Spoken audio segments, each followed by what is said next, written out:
আমাকে জিজ্ঞেস করছিল যে আমার কয়টা সেঞ্চুরি হয়েছে। তো আমি বলছিলাম যে সামনে হয়তো 4 নম্বর সেঞ্চুরি হয়ে যাবে, কারণ অনেক কাজ করেছি।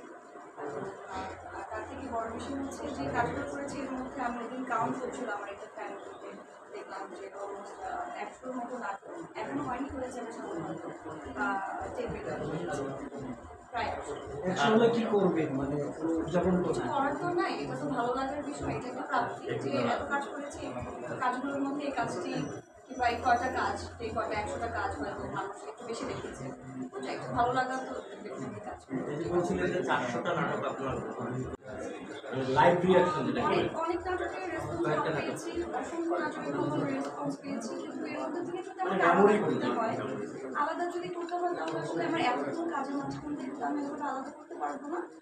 কিন্তু পুরোনো আমার যে নাটকটি, ওই নাটকটির দর্শকপ্রিয়তা অনেক বেশি পেয়েছে। আমার যে করেছিল পানু ভাইয়া, চাকরির এই সুন্দর সুন্দর একটি কাজ, যে কাজটি সুন্দর ভালো এটা মনে হয় আমাদের নাটক ইন্ডাস্ট্রির 5টা যদি ধরা হয় টপ 5 ভিউর মধ্যে এটা